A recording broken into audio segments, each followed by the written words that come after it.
So being vulnerable seems to be one of the keys to bringing community together and to opening the pains that we're holding and to allow that to unfold out. And having courage to admit, okay, I made a mistake. Hey, listen, I made a mistake. I'm going to be vulnerable here. And it's kind of chicken and the egg. It's like each person might sit and go, well, no, you first stop attacking me, then I'll be vulnerable. And then the person attacking says, no, first admit it, then I'll stop attacking you. And it's like that, who goes first? And really, the person who goes first is you. You know, whichever one you are, you go first. And take responsibility and be honest. It's so simple. Braving the wilderness.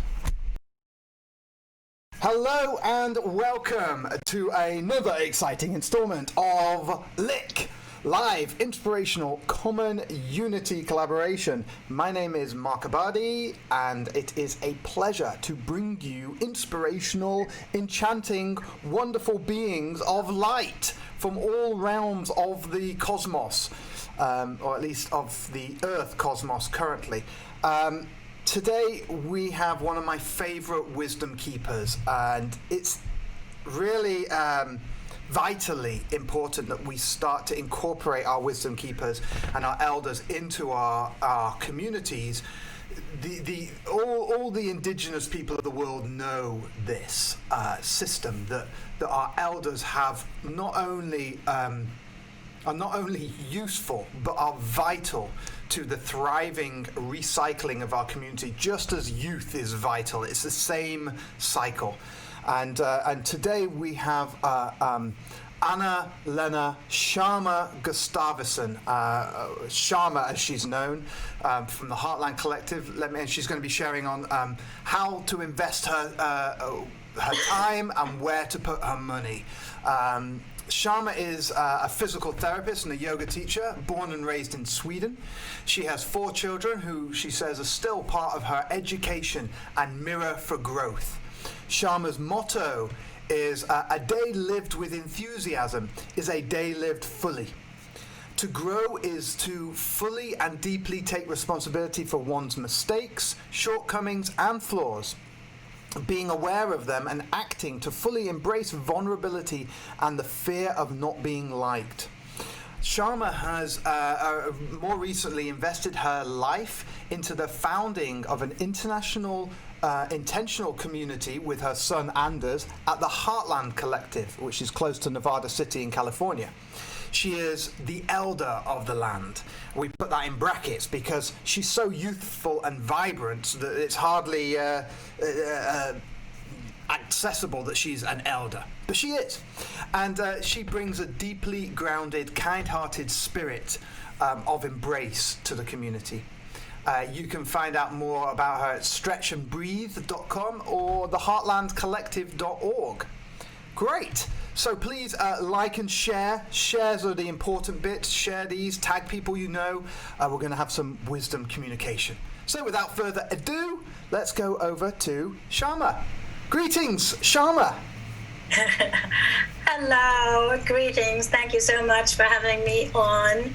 It still feels weird to be called elders, and I am embracing that with all the responsibility that it carries, and I dance it. Wonderful. Let it happen. Speaking of that, then, what is it you find? Yeah, I mean, you know, you living at an intentional community which you've birthed with Anders, with your son.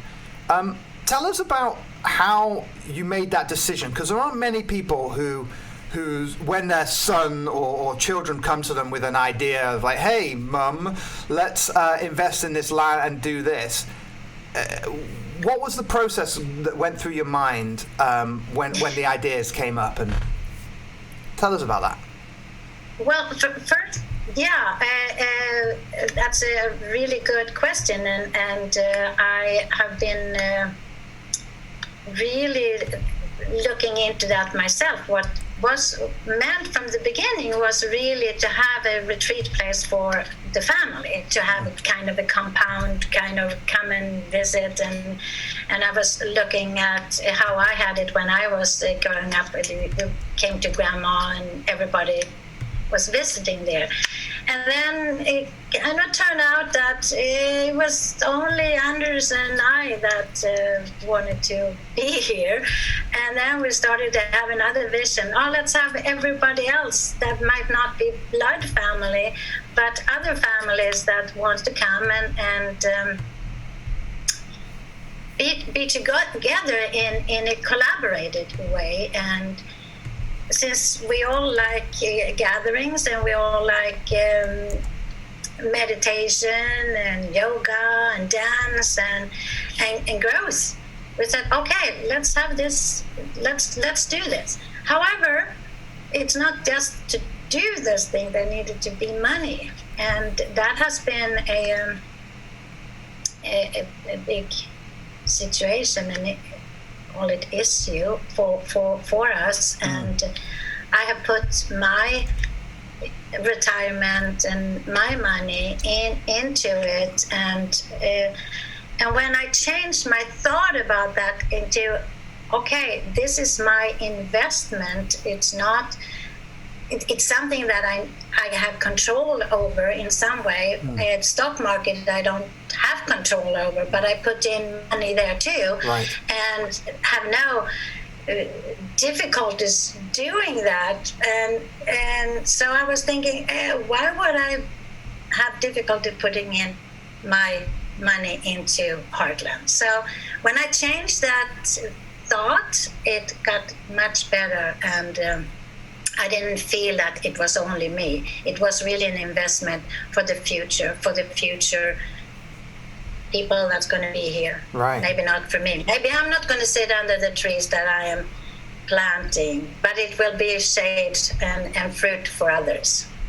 Wonderful. And so then tell us about your role, your elder role, because maybe you didn't consider yourself to be an elder initially when you went into it. No, that's so true. It still feels weird. That's probably the best word to explain it. But it happened maybe it was just last year that I got injured, and I had to sit on my porch and not being able to dance because I couldn't move my back and my hips had some issues. Yeah. And so I was sitting there and I invited people to come and sit with me.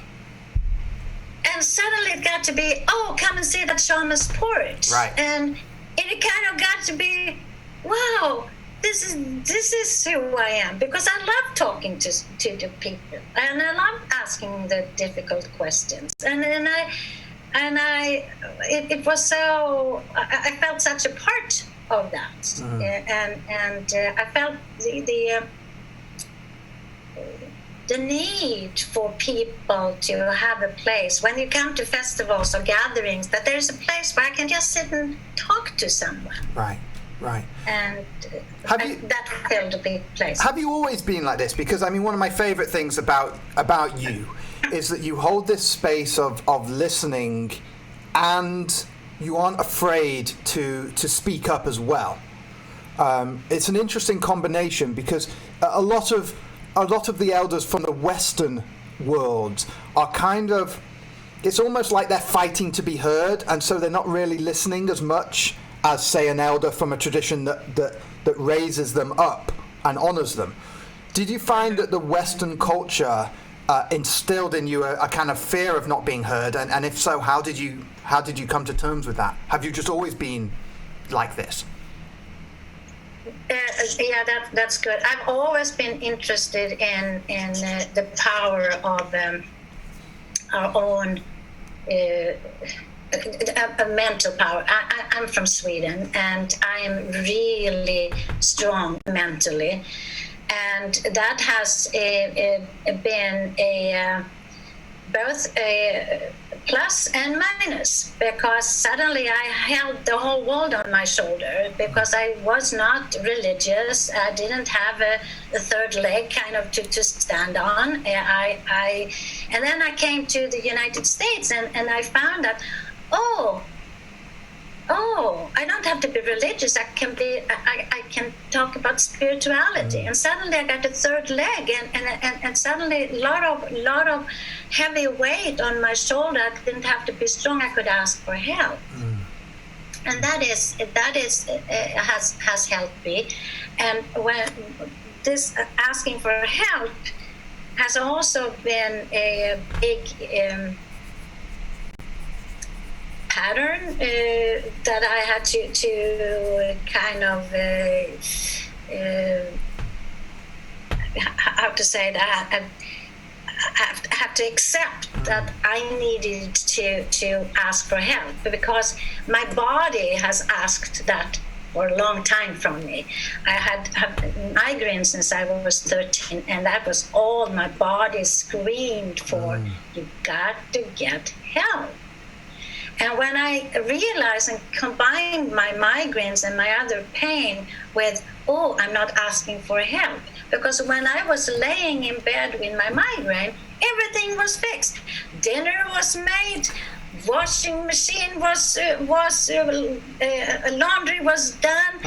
The kids just served me. Husband did what he was supposed to do. And when it got to me, whoa, what's going on? I don't want to have migraines to get all this. I need to change my behavior. Right. So I asked for help. Right, and asking for help, there's a certain vulnerability in that. Yes. Oh yeah. So do you find that vulnerability, because people avoid that here, avoid being vulnerable as much as possible, but do you feel that there's an empowerment in the vulnerability? Yeah, absolutely. I'm studying deeply Brené Brown's work about vulnerability, and what I find in me when I started to ask for help, and when my pain was my guide, that something is not in balance in my life. I needed to look into what is my part in this, and what I can ask others for help with. Because sometimes I feel that there's also a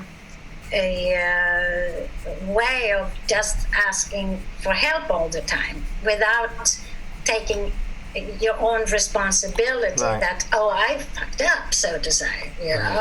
Whatever. I needed to change certain things instead of just asking others people to help out. Yeah. How do you start to decipher what is yours and what is to request for help? Yeah, for me, and that is a very good question, because I'm right in that predicament right now. Right.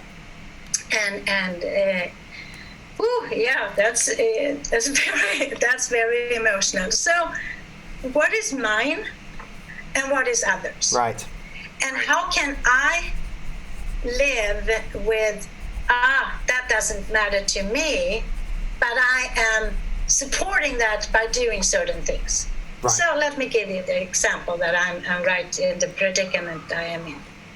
I am a golfer. I love golf. I love the game. I love to be out there and have it as my spiritual practice. Yes, I like to compete, but for me, it's more a competition within myself. I see how I talk to myself, what I'm doing, if I blame, the whole personal growth thing is coming out for me on the golf course. So I belong to a course, and there are certain things that has happened there. How the people in the top, or the owners, have treated some employees. And I don't know the whole background, but I know the employees has been absolutely wonderful. And now I'm in a predicament. am I going to continue to go there and put my membership, my money into a situation that I am really unhappy about, that how you treat people, and not golf? So is it about me, or it is about the cause, or is it about something else? And what does it matter if I don't go there? Right. Well, it matters to me. Right. And it matters to how I live my life. And that's why I get really emotional, because we talk so much about Black Lives Matter, everything matter, equality. And then what do people do? They support certain things that they could withdraw themselves from. Yes, it's going to be shitty not going there and play golf. But if I can't get light on what has happened, that is something that I need to do for me, for my values. Right. Because my values is really, really important. And I trust the people that I'm with, that they have those values. And if I don't, I have to remove myself. What people are doing, I'm not shaming or whatever, but I have to remove myself. And then I go and do what feels good for me. And that is, to go back to the question, what I do about it, I really go in. Do I feel good about this? Or do I justify? It doesn't matter. It's just my hundreds of dollars that I put in there. It's not going to make a difference. But it does. If everyone does it. Right. It makes a difference. I mean, this empowerment versus disempowerment concept of like, well, there's no point me voting because what difference does it make? It seems to be very much a Western cultured thing. Have you found that in your years of observation now that you're coming up against this? I mean, what difference does it make? Does it make? Is there something magical impact that it's having over and above the actual? It's only 1/1000th of what the income they're getting from everyone else is. Let's say there's 1,000 members. If one member leaves, it's only 1/1000th of their membership fee. But I mean, is there a wider impact, like an energetic impact? I absolutely think that we can just look at it, fill a glass with water, and then the last drop will make it totally fall over. I can maybe be the last drop. Right. That makes everything just swell over. We don't know. We don't know when we are the last drop. We don't know. So we can only live and grow as much as we're letting go of, why should I do this? Right. Exactly. Yeah, why should I do it? Well, for me and my values. Right. So then how important is behaving within the integrity bounds for joy, for happiness? Because, like, as you said, I mean, emotion came up there when you're like, well, I won't be able to go golf if I have to, if I choose to fix with my integrity and say I don't like the way this is operating, I'm going to remove myself. It's like you're sacrificing something that brings you joy. Yeah, and I think it's really important to sacrifice something for me to feel good, and I can choose to go and golf somewhere else, and I can choose to start doing something else. Maybe it's time for me to do something else. I don't know, but it affected me so much I could hardly sleep last night. So I know there's even if some light is going to come out, whatever has happened, there will still be people that has done things that is not in my value. and I don't want to add on my dollars. So that's investing my money. It comes back to the title. Where do I invest my money? Right. And what about this notion of self-sacrifice? I mean, it's something that we've had in indigenous cultures since the dawn of time, sacrificing things. Is what's really going on when we sacrifice something we want? Mm-hmm. I think it's really a privilege to have something anyway. Right. So I have to look into, is someone else suffering? Is someone else suffering when I do this? Right. Or is it a bigger picture into that maybe someone else can benefit from it? So if a golf course is really run really good with all the transparency and asking for help, if they are in economic whatever it could be, well, then I can put my money in there. Then the values are there. It's interesting. What where's my value? And I feel there's so many people are talking a lot. Okay, what's your actions? And that's a lot of young people that I talk to, and they don't have good relationship maybe with their parents because their parents want them to do some other things, and they want to go their way. And I'm always asking, okay, so you want to have your freedom, yeah. We want to do what we want, and then I'm asking, do you still have things at your parents?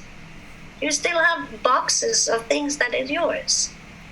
And then they always get quiet and they say, yeah, okay, so you are using a place. Oh, yeah, but they have such a big place. Yeah. Oh, yeah, so you're codependent. You're still codependent. Get your things out. Find out how it is to be free. Without it's interesting conversations. Right. So this integrity. I mean, are you finding that, because I've experienced you sat in circle when there's been discomfort amongst community, and and seen your space holding and reflection. Are you finding that integrity and honesty with words is something that people are confused about? Is it something that's coming up more clearly? How do you feel the changes are going on with with all these changes, the Black Lives Matter and the COVID thing, and how are you finding people's behavior is matching with their inner integrity? I think it's improving. I still think many people are saying, are aware, but the next thing, how do you stand up and say, I made a mistake.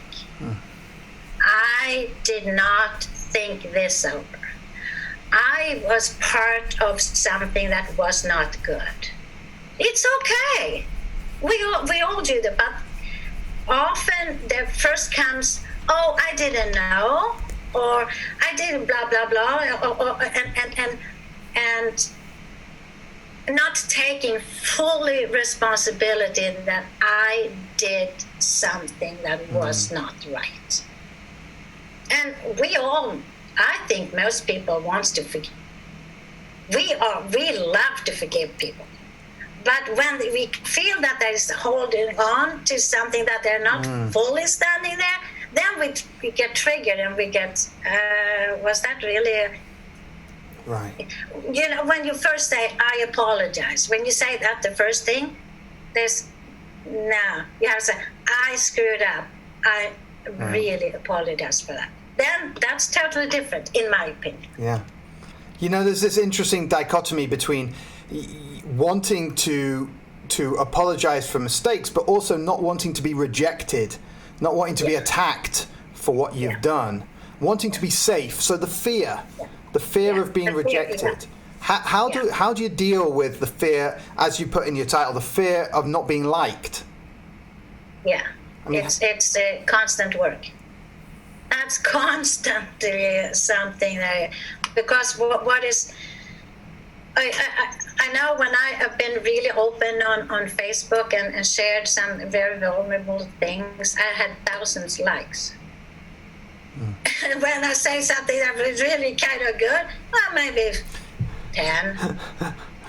So people really want to see vulnerability. That will create others to dare to be vulnerable. Right. And I'm not about shaming anyone, ever. Right. I say, okay, that didn't feel good. How can I help? How can we do this in another way? Now, there are a lot of people though who want punishment, and they want to blame someone, and they want to, like, there's this recent thing in Nevada City I'm sure you've heard about because you're so close. Yeah. Right? Yeah. So this event that happened, and now there are people who are trying to attack the people who organized it, and even the artists that played at this event. I mean, isn't that enough to make people shy away from admitting a mistake because they're being attacked? Well, I have a lot of thoughts about that. Yeah, tell us. and it's interesting. No one asked if Heartland wanted to produce that one, because they knew what we were going to say from the beginning. Because we are not having any people gatherings here. Right. That's so. Yes, they made a mistake from the beginning. Right. From the beginning, all of those people. So, but no one stepped up and said, "We made a mistake." Well, as I said, I spoke to one of them yesterday, and this is why it's on my mind. And this notion of. There are people who are out to attack, and when people are out to attack, the people who have, say, made the mistake, even if they want to say, hey, I'm sorry, yes, we made a mistake, they're scared of continually being attacked by the people who are almost rabid with revenge. It's like how do you come to terms with being safe enough to admit, like, whose responsibility is it? Is it the person who's attacking to say, hey, listen, I'm bringing your attention to it, I'm not going to destroy you? Exactly. Or is it the person who made the mistake to have to just sort of give themselves up and have faith and like, okay, I trust that I won't be killed? Mm-hmm. Like, where does the responsibility lie? Yeah. And it's person to person, I think, and there's so much fear going on now in all different areas, and behind the fear is that we're afraid of dying. Mm-hmm. What a mentally, physical, everything, and I am not writing under it. I have no fear.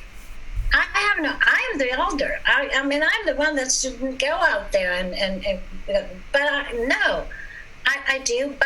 do my responsibility. I do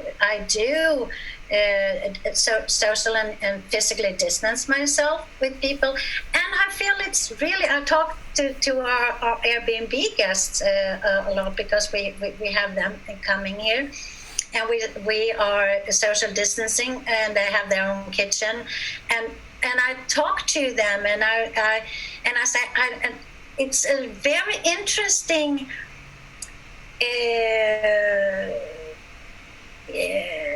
conversation and connection. Not first hugging. We connect, and we talk, and we look in each other's eyes. And we see the whole person. It's beautiful. Yeah. Well, obviously, you can make it. You can make anything. You can make anything that beautiful. But the question is, how do we get around the fear? How do people deal with fear? I mean, you say you don't have any fear. I also feel fear-free, but how do we help people who are afraid? I think the first question is for us to ask, what is it in me that is fearful? Put that fear outside yourself. Look at it as a little child. Right. Look at it as an emotions that needs to be taken care of. We cannot. I've done that. I said, okay, well, what's my fear? But I make friends with them, and I say, okay, oh, here you come again, little one. You don't want. You're not included there, and they didn't ask you. Blah blah blah blah. Okay, I hear you. I think most people that are angry or have all those fear thoughts, fear of death. Right. And what is it about death that is what is it? And put that out and look at it. And it's a personal growth thing. Right. So there's a book they call No, carry on. There's a book called The Art of Fear, Kristen Ulmer. It's a book that I recommend for everyone to read. The Art of Fear. Yeah. And it's amazing. So inquiry seems very important with regards to understanding the fear and giving a voice to be heard. How much it's something that I've really started to be driven home for me. I mean, we're interviewed, this is like 97 or something of interviews I've done now. Oh, good for you. And what's really changed in me is this ability to ask questions. Mm-hmm. How important is inquiry for being like? What I've noticed is by asking a question, the part in me that wanted to make a statement and to be heard gets heard by asking a question rather than making a statement, this is what I think. Yeah. How important is the inquiry for healing? It is. It's so important, and it hits really big home for me because it's in Swedish culture, asking question is not polite. Oh. Yeah. Oh. That's to be nosy. That's to be kind of. I mean, the bigger. Of course, there's change, but that's. I've looked into that because why am I having such a hard time asking questions? Right. And then I looked into it and I said, oh my gosh, no, don't be so nosy. If people want to share something, then they will do it without you asking questions. Right. So I had to totally turn that around and be very uncomfortable because for me that's nosy. Right. And for now here I hear okay, do inquiries and do nice, put really good questions to so people open up and I say, oh, what am I going to say? So sometimes I might be a little too direct, not very thoughtful about the question, and I say, oh, well, no, that was not right. But it's really I'm practicing. I'm practicing. I'm practicing with myself first to ask, oh, what is this? What is now happening within me? Right. And then I can use that. So, I mean, sitting in circles and how do people begin? Like, do people often go to where it's uncomfortable? Like, is it the discomfort that has the healing, or are we targeting towards where we feel comfortable? Very few people wants to be uncomfortable. That's what I feel. So the more uncomfortable I can be, the more I can open people. Yeah. The more uncomfortable you can be. Yeah. Because then is it showing your vulnerability? Yeah. don't have it. Oh, I mean, yes, I lived. I mean, I'm turning 75 in October. It's unbelievable. Yeah, that's so weird. That must be wrong, but that's the truth.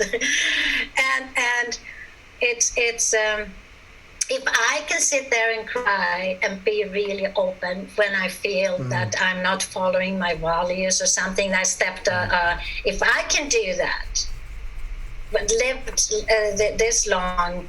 And sit there and take responsibility for what I've done, then that opens up. Right. So, I mean, clearly you were sharing that the being vulnerable opens other people up. Do you think that being an elder and being more vulnerable both to, illnesses and disease and physically and not being in the work environment and involved with politics or whatever, do you think those things make elders better positioned to open other people up through their own vulnerability?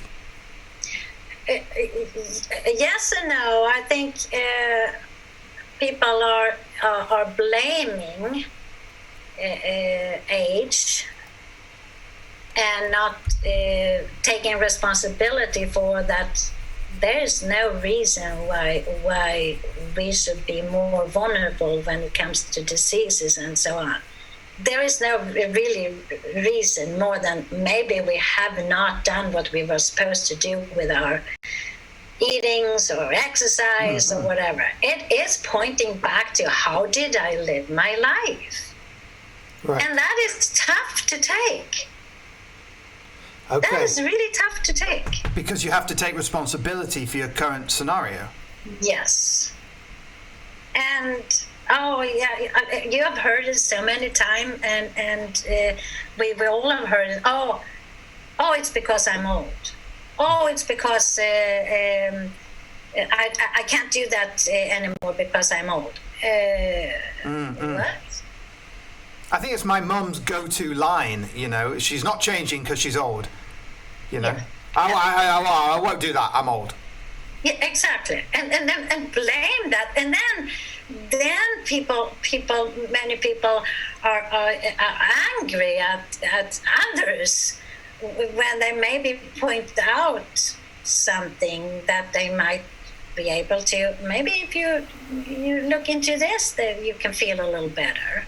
Oh no, there's no idea. I mean, it's like me. So of course you can live out there because this and this and this and I said no, it's not because of this and this. It's because I'm taking responsibility for a lot of my life. I have worked hard for this. This does not just come. Yeah. So let's talk about anger because it seems like. In communities, and we've been, you and I, sat in circles where people have been angry at what could be considered from another perspective as meaningless. But, someone said something and so somebody felt offended. What do you do when you feel offended and thus angry at someone? Because there's a part of us that wants to kind of do the righteous indignation thing and no, that person has to learn so they don't do it to other people. I'm like, But is that the way to go? No, that comes into the blame again, shaming. No one learns anything from shaming. There is this you probably have heard about that tribe in Africa that has this that they have the circle and they have the person that's done something really really bad, put that in the middle of the circle and just pour love and good things about them that they believe in them. There's no shaming. Right. There is just we're here as so. I think as in circles or in gatherings that those things will happen, but how can we be so courageous to step in the middle of the circle and say, I am really so angry about this and this, and then start talking about it and sharing, and because usually it's fear behind it. Right, fear of being rejected, right? Yes. So do you find that in groups and in communities that establishing fixed kind of rules of like behavior is important to enable safe spaces? Like, how do you set the container of a safe space? Yeah, absolutely. We have, I mean, we first of all, the people that comes here, we are not required, but kind of required, silently required for them to read the four agreement. And so now we have a common language. And the four agreement, they don't make assumptions, do not take anything personal, do your best, and be impeccable with your words. And if you live through those, we can live through anything if we have the foundation of we speak the same language, so to say. Yeah. So when I feel upset, can I be impeccable with that and say, I feel upset because I assumed that this and this happened. Now I take responsibility because I made an assumption. Right. So they work themselves through things. And I think in a gathering, that could be also if there's common language, rules, so to say. People don't like rules, but agreements. Right. And then how do you, let's say you've got a group of 20 or 30 and they're charged. What's a way to help people feel heard and without being limited and, like passing a stick and everyone gets a chance to talk? What have you found are some of the best ways to, or do you have a facilitator, you have someone in charge? Or is it just sort of free flow? How have you found the most effective group problem solving structures are? Well, I'm into movement. If I have a group of 30 and I think, this does not feel good in here, I would put up a really fun piece of music and I would dance. First, I would get people to move because we need to move some energy. Right. And then I will set people in groups of fives, and I say, okay, how do you feel now? So you don't sit and wait for 30 people to share how you feel, because that creates another kind of we know that how that feels. And then I would get the whole group together, and maybe one from five go into the center, and then they share what that is. And then we dance again. And then we say, okay, is there anything else that needs to be discussed? Put it up, and I could have a board, and you could put up, okay, I want to discuss blah, blah, blah more. And so you have certain things. So the free flow can be still free flow, but there need to be some kind of structure. I feel structure feels safe. Right. But within the structure, there need to be flow. Absolutely. Structure almost to enable flow, right? Yeah. Nice. So, I mean, what do you see the future of, are you at Heartland? Obviously, there's the COVID situation, but at Heartland, you're creating a structure for community. What do you see? Do you see this as like a beacon for other people to copy? Absolutely, and I think it can be copied in apartment complex or wherever where people can come together. But first, you need to have some common thing. That could be planting a little outside garden together, or building something together. Maybe someone have a skill that they want to teach. You just start to be together. You have that's our four pillars: outer work, inner work, transformation, and celebration. So you not just celebrate all of it, you celebrate something that you've done together. That when you choose things together, it's fun to celebrate. Right. And then what about the importance of like going through the shit together? going through the shit, I love going through the shit together. I absolutely love that. As you know, I facilitate trance dance. That is a ritual, tribal, blindfolded 2 hours, deep internal journey. And what comes out from that could be life-changing for many people. And then to discuss that and being in groups. We've never done the full on. We've done the trance stuff, but we haven't done the full on what happens next. So going through the shit, kind of, it could be what I feel Heartland will be open to is to having weekends where you go through things, your fear of death, the whole mourning process.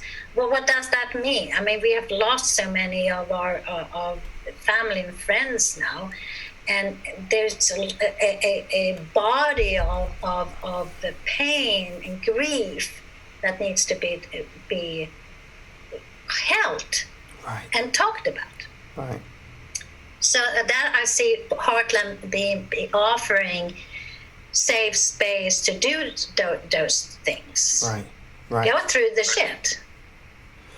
So what is it? You know, you a part of your lead is this blindfold trance dance.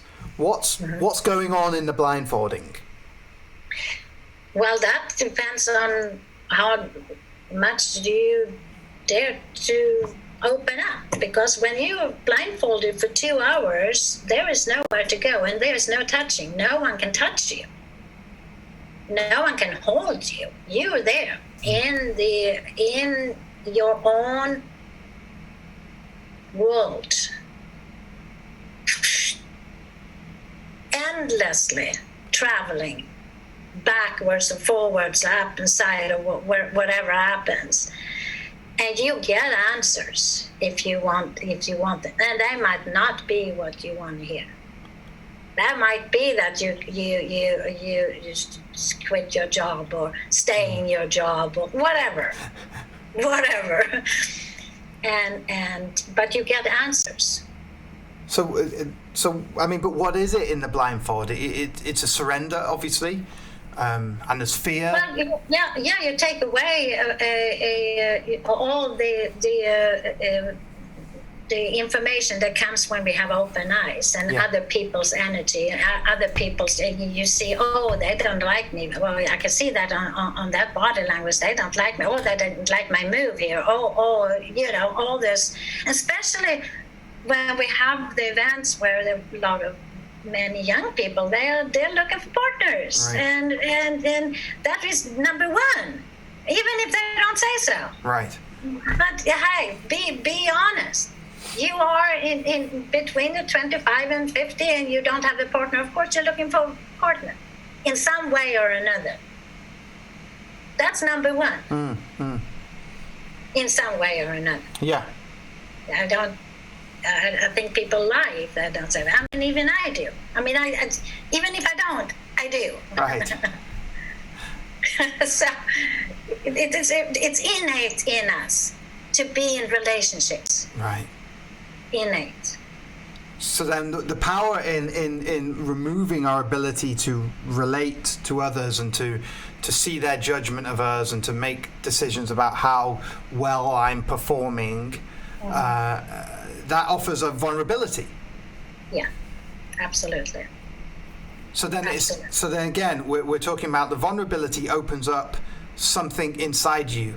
So when we let ourselves be vulnerable, what do we get? What do we gain? We gain that we are showing our hearts. Brené Brown also talked about living wholeheartedness. Heartedly. Yes. Wholehearted. What is it? Wholeheartedly, maybe. Wholehearted living. Wholehearted living.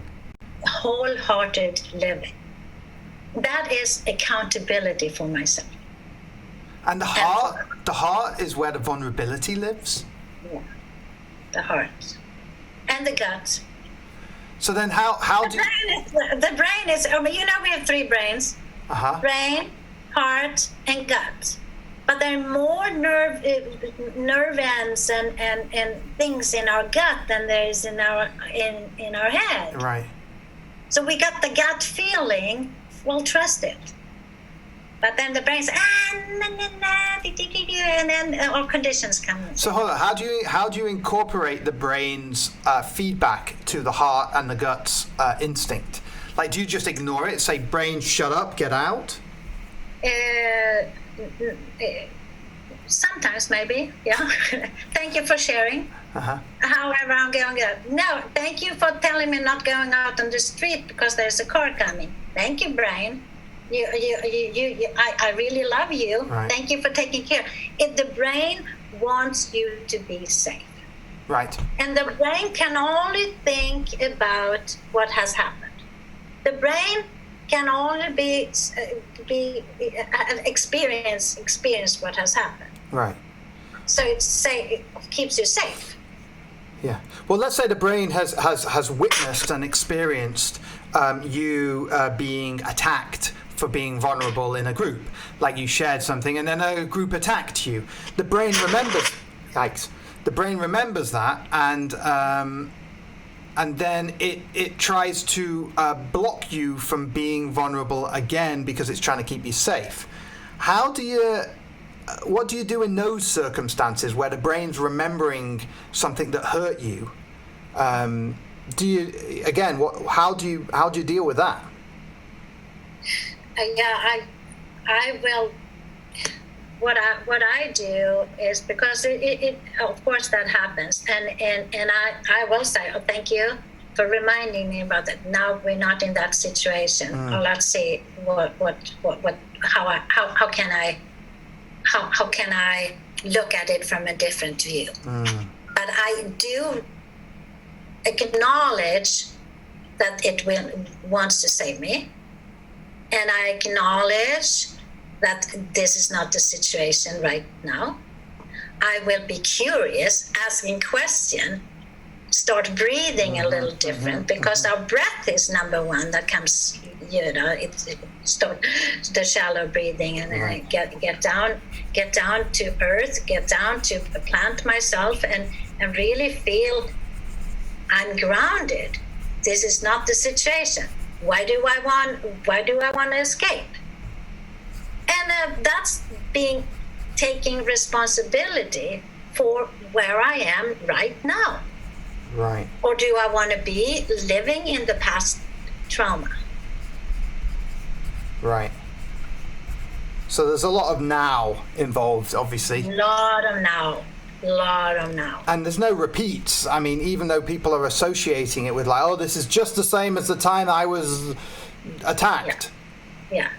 And it could be smell that it creates. It can be just a situation, and we just have to stop, breathe. It's now. Am I okay? Yes, I'm okay. Good. Okay. Now. Oh, I love that breath. Yeah. Oh, thank you. And being honest about that. I got really scared there because that triggered me. Right. It's triggered, the all different triggers, and we have that all the time here. I mean, we have all these people here from all different cultures. Right. And we learn so much every day, and we have meetings, very short check-in every morning. And then a longer check-in Mondays where we have our community meeting where we go and be vulnerable. And then we eat something good together and we plan the weeks. So we're really taking care of ourselves and the people, taking care of each other. And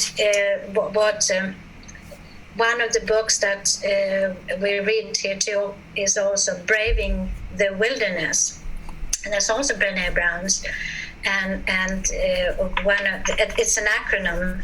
It's boundaries, reliability. What's the A? Well, acceptance. Acceptance. Thank you. Vault, and the vault is the best. The vault is when people go in and talk behind your back. People talk about things, rumors and all this. That's what the worst things can happen. Because we create stories. Right. The story that I'm creating now is blah, blah, blah, blah, blah. And then it's totally out of, Right. So and liability and craving and generosity. Nice. No, it's really all those So we follow those. So we have some common thing that we do. Right. Common principles. Yes. Guidelines. Guidelines. Yeah. Yeah. And we change. I mean, some of our, all our so-called rules or agreement is there because we have experience. We need to put something in writing about this and this and this situation, right, this and this and this. So now we're not just from thin air. Something has happened. From experience. It's beautiful. Yeah. Beautiful. Yeah. Thank you. So what's the future hold for Heartland, and how can people get involved? Are you, I mean, where, Yes. There's, I believe there's land next door that you're looking at bringing community into buying. Is that right? Yeah, that would be the best to have people that are interested in collaborate and being a visionary, and how do we want to live in the future? For us here now, I mean, we are a experiment, more or less, but we live and learn, and we are an educational center, and we want even the Airbnb people that comes here get questions from us, and and if they say no, we don't want to talk, then of course we don't, we let them be. But if they are, they just part of us. Right. Well, beautiful. Shama, thank you so much for coming on and sharing your wisdom. Thank you. It's always a pleasure to speak with you and to be in a space of such such caring wisdom. That's what I'd say, caring wisdom. Yeah, thank you. All right. Well, thank you so much for coming on. I'll just sum up what I got from you. I flicked already. Yes.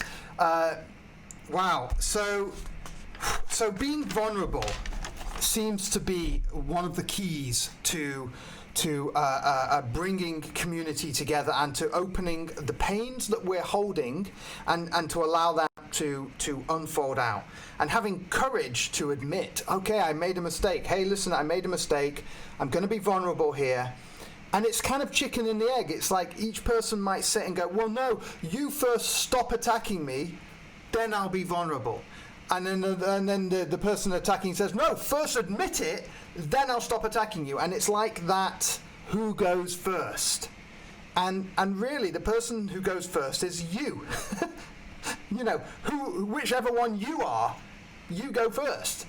If you're the person attacking, go first. Reassure the person or the people that you're attacking, reassure them that, look, all you're trying to do is get them to see the perspective you're doing. You're not going to destroy them with it. And if they admit it, you're not going to, drive it home and destroy them. Instead, you're going to honor the vulnerability that they're sharing, and you're going to honor the mistake they've made and honor their bravery, their courage to admit it.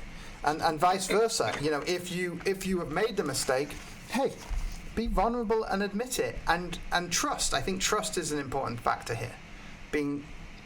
Trusting that you are safe And that's, part of the experiments that Shama does and that leads through with the blindfold for 2 hours dancing.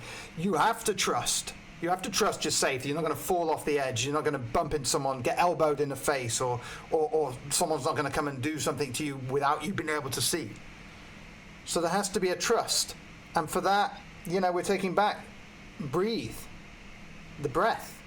In the breath, you trust. You go to sleep because you trust the breath is going to breathe you continuously while you're unconscious. So that, going back to the breath, is the core trust. The most fundamental trust, and each time if you are upset or triggered or whatever, there'll be an element of trust. There'll be an element of feeling fear because you don't trust that you're safe. So return to the breath. Stop. Be now. Remember the ultimate trust that we're all partaking in. All of us. Doesn't matter who you are, what color you are, what race you are, how gender, how much money you've got. Doesn't matter. Even what species you are. We're all trusting the breath. And in that is the fundamental nature of trust and courage. And take responsibility and be honest. It's so simple. Braving the wilderness. Braving the wilderness. Oh, thank you so much. There's so much wisdom in our inquiry. Ask, inquire, not only with ourselves, but inquire as to other people. How is it I may serve you? Really, and be honest about that. Really, you serving other people is serving yourself. Be vulnerable with it, and it comes back. It is there. It's immediate. It's immediate. I know we're programmed the other way. That it's like, no, got to go out and get stuff and accumulate stuff so I can protect myself. And, but really it's the other way. Be vulnerable, and that's the empowerment. Cool. All right. Thank you so much, and thank you to my guest, Shama. You can check out Heartland Collective, heartlandcollective.org. It's a fantastic organization, fantastic place. You can see Shama's son, Anders' interview on the whatever backlog of mine. Please share. Is it there? Yeah, share this video and enjoy. I have a book Evolve, still not on my desk. I'll have to get a copy one day. Thanks so much. Much love. It's always a pleasure.